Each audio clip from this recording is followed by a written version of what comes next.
Shalom saudara yang dikasihi Tuhan Yesus Kristus. Marilah kita membaca firman Tuhan yang terambil dari Matius 6 ayat 19 sampai 24. Janganlah kamu mengumpulkan harta di bumi ngengat dan karat merusakkannya dan pencuri membongkar serta mencurinya. Tetapi kumpulkanlah bagimu harta di sorga ngengat dan karat tidak merusakkannya dan pencuri tidak membongkar serta mencurinya. Karena di mana hartamu berada, di situ juga hatimu berada. Mata adalah pelita tubuh. Jika matamu baik, teranglah seluruh tubuhmu. Jika matamu jahat, gelaplah seluruh tubuhmu. Jadi jika terang yang ada padamu gelap, betapa gelapnya kegelapan itu. Tak seorang pun dapat mengabdi pada dua tuan, karena jika demikian ia akan membenci yang seorang dan mengasihi yang lain, atau ia akan setia kepada yang seorang dan tidak mengindahkan yang lain. Kamu tidak dapat mengabdi kepada Allah dan kepada Mamon. Amin. Harta yang diperoleh dalam dunia ini bisa menjadi berkat, namun bisa juga menjadi kutuk bagi setiap orang yang memperolehnya. Harta yang diperoleh di bumi ini sering menjadi jerat bagi seseorang dan menyeretnya kepada kebinasaan. Apakah yang dimaksud dengan harta itu? Seperti yang dituliskan pada ayat 22, di mana hartamu berada, di situ hatimu berada. Jadi, harta itu adalah segala sesuatu yang memikat dan mengikat hati kita. Bisa berupa harta kekayaan, bisa juga hal yang lain seperti pekerjaan, karir, bahkan anak atau seseorang yang kita kasihi. Semua yang membuat hati kita melekat kepadanya. Tetapi ingatlah, semua itu hanyalah sementara. Kita tidak boleh terikat dengan harta dunia sehingga jalan kita menuju sorga menjadi sangat berat dan akhirnya kita meninggalkan jalan ke sorga itu dan memilih untuk berjalan dalam jalan dunia yang menuju kepada kebinasaan. Seperti orang muda yang kaya yang begitu mencintai hartanya dan menolak mengikut Tuhan Yesus.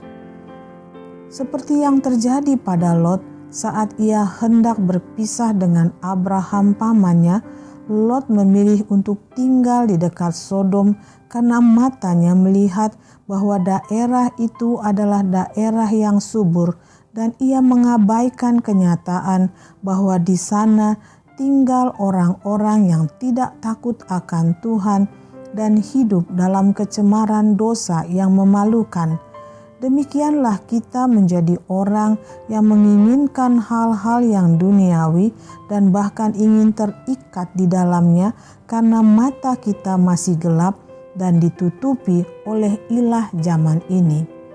2 Korintus 4 ayat 3-4 mengatakan, jika Injil yang kami beritakan masih tertutup juga, maka ia tertutup untuk mereka yang akan binasa, yaitu orang-orang yang tidak percaya, yang pikirannya telah dibutakan oleh ilah zaman ini, sehingga mereka tidak melihat cahaya Injil tentang kemuliaan Kristus yang adalah gambaran Allah. Harta kita sesungguhnya adalah Tuhan Yesus yang berjanji akan membawa kita masuk ke dalam sorga saat ia kembali ke dunia untuk menjemput umat yang percaya. Tempat yang Tuhan sediakan bagi kita adalah tempat terindah dan penuh dengan harta yang mulia yang tiada taranya. Keindahan dan kesenangan dunia tidaklah sebanding dengan keindahan dan kesenangan di surga yang menanti kepada setiap umat yang percaya kepada Tuhan Yesus. Terlebih juga karena di sana setiap orang percaya akan tinggal bersama-sama dengan Tuhan Yesus. Mengumpulkan harta di surga itu berarti hidup setia kepada Tuhan dengan mentaati firman-Nya. Pada ayat 24 dikatakan, kamu tidak dapat mengabdi kepada dua tuan, yaitu mengabdi kepada Allah atau kepada Mamon. Mamon adalah kesenangan duniawi yang menyesatkan. Jadi lewat ayat ini jelaslah bahwa mengumpulkan harta di surga itu adalah dengan cara mengabdi kepada Allah dan bukan kepada Mamon. Kata abdi berarti hamba.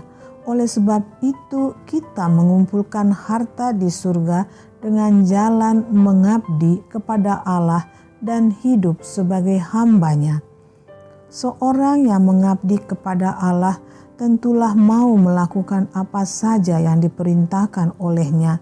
Mereka bekerja dengan giat di ladang Tuhan, sebab demikianlah digambarkan dalam perumpamaan anak yang hilang, di mana kedua anak baik sulung maupun bungsu, mereka semua bekerja dalam usaha bapaknya. Demikian juga dengan kita sebagai anak-anak Allah. Kita harus bekerja di ladang Allah, bekerja seturut dengan kehendak dan perintah-Nya. Ayub 1 ayat 21 mengatakan, katanya, dengan telanjang aku keluar dari kandungan ibuku, dengan telanjang juga aku akan kembali ke dalamnya. Tuhan yang memberi, Tuhan yang mengambil, terpujilah nama Tuhan. Ayub adalah seorang yang sangat banyak hartanya, namun semua yang dimilikinya tidak dianggap sebagai harta yang harus dipertahankan, sebab ia sadar semua itu hanyalah sementara belaka dan yang kekal adalah hidup di surga bersama dengan Allah, yaitu Tuhan Yesus Kristus. Demikian juga dengan kita. Hendaknya kita harus selalu mengingat bahwa hidup di dalam dunia ini hanyalah sementara belaka. Suatu saat, cepat atau lambat, kita pasti akan meninggalkan dunia ini untuk masuk dalam kekekalan, apakah kematian kekal atau kehidupan kekal. Seperti keadaannya yang telanjang saat manusia lahir, maka demikianlah keadaan manusia saat meninggal dunia. Tidak ada satupun harta yang bisa dibawanya kecuali setiap perbuatan baik mereka. Wahyu 14 ayat 13 mengatakan, dan aku mendengar suara dari surga berkata, tuliskan, berbahagialah orang-orang mati yang mati dalam Tuhan sejak sekarang ini.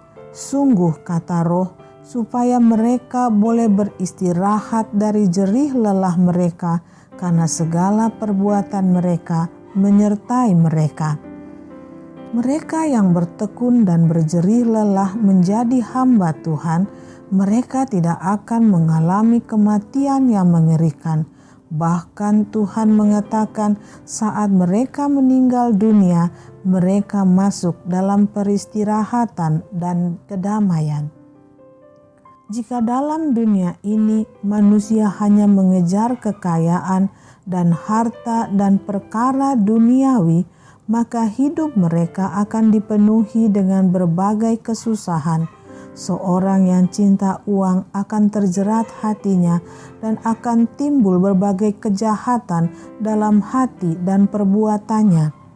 Namun jika manusia selalu bersyukur dan merasa cukup dengan apa yang dimilikinya, maka mereka akan dijauhkan dari berbagai rasa khawatir, kesusahan, dan jerat dosa.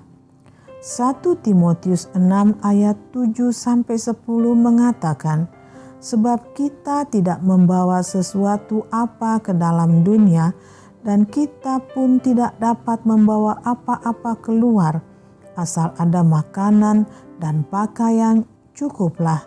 Tetapi mereka yang ingin kaya terjatuh ke dalam pencobaan, ke dalam jerat, dan ke dalam berbagai-bagai nafsu yang hampa dan yang mencelakakan, yang menenggelamkan manusia ke dalam keruntuhan dan kebinasaan. Karena akar segala kejahatan ialah cinta uang, sebab oleh memburu uanglah beberapa orang telah menyimpang dari iman dan menyiksa dirinya dengan berbagai-bagai duka.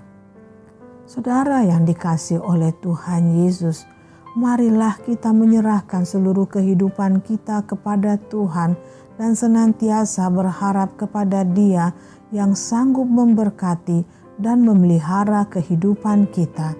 Jangan biarkan hati kita dikuasai dengan berbagai kekhawatiran akan apa yang harus kita makan, minum, atau pakai, karena semua itu dicari oleh orang-orang yang tidak percaya kepada Tuhan.